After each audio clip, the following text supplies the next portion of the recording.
Hey everyone, I'm Sarah Clark, founder of Fab Fertile, and we have Justine Altman with us. Hey Justine. Hey, Sarah.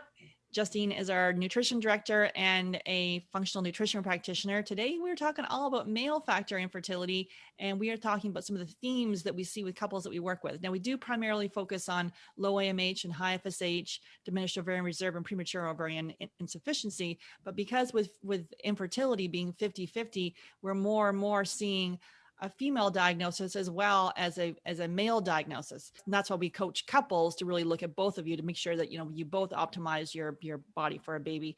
And so one of the things we see we're going to talk about today is blood sugar imbalance.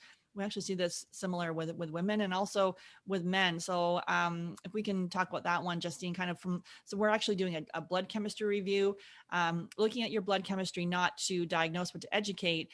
And so you may have been told your glucose levels or your A1C is normal, but we're looking at these from the functional reference ranges, which are for healthy people. So it just flags it earlier and kind of can get to that underlying perhaps dysfunction. Again, we're not diagnosing. Justine? Yeah.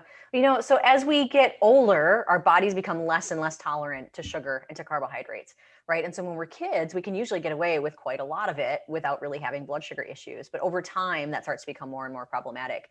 And so we find quite often that when we look at blood chemistry, that glucose is off by a little bit. And sometimes insulin is a little elevated, and sometimes the hemoglobin A1C is a little elevated. And all of those signs point to there being some imbalance with the blood sugar. And so in the States, the range that we're looking for optimally when we're fasting is 75 to 86. And anything above that usually suggests that we've got some blood sugar imbalance going on and that our body is a little less tolerant of carbohydrates. But also that sometimes we experience a dip, right? So if you're one of those people who get hangry, if you go too long without eating or you skip breakfast, that's a sign that there's some blood sugar irregularity going on. And ultimately, the reason that matters is because it causes a tremendous amount of stress on the body. The amount of sugar we need in our blood at any given time is really a very narrow range. And so if it goes too high, the body panics. If it goes too low, the body panics because it has to react. It has to bring your blood sugar back into that sweet spot. Otherwise, your safety could be at risk. And so it takes a tremendous amount of resources for the body to constantly keep that sort of balanced in that neutral zone. And when it's doing that, it essentially is paying less attention, as always, to all of our other systems. So our reproductive system, our digestive system, our immune system, they sort of take a back seat to the body, sort of just maintaining homeostasis, making sure you're okay. And so what we see sometimes is that can be a contributing factor to a semen analysis that comes out with not ideal numbers. Yeah, we definitely see that. And so, yeah, if you've got those mood swings, if you're feeling hangry, or if you get kind of jittery, like this was all me in between meals. I literally, if I was out, like, stop the car now, I need to eat. My husband would be like, what are you talking about? And I'm like, no, it's serious. I either felt nauseous or just, the hangry, the mood, the irritability would happen. And I was talking to my husband about this yesterday, but for him, when his blood sugar dipped, he would just he wouldn't say much. He would just be like, just look kind of like faint, a little bit pale. And I'd be like, are you okay? He's like, I'm okay. But like, it was almost like his body was just kind of like, feed me. I need some, when we were doing the vegan diet, actually, years ago, and I was like doing okay on it, he was almost ready to pass out on the floor. Like he needed more protein. So his blood sugar, something was happening there with him where he was just having a major dip and it's interesting for him feeling like that paleness. So what do you think of that? Yeah. Like him being like weak? Yeah, it just goes to show you that everyone experiences a little differently. For me, if I let it go too long, I would get terrible migraines, Okay. and sometimes so sick that I would vomit. Okay. It's funny. It was so profound when I had such an amount of blood sugar imbalance that still to this day, even though my blood sugar has been balanced for a number of years, I still never ever leave the house without an emergency snack in my bag. Same Yeah. here. I Yep. know it's programmed because I'm like, I don't want that feeling. I had it the other day and I was like, oh, I got my meat stick. Yep. I'm prepared.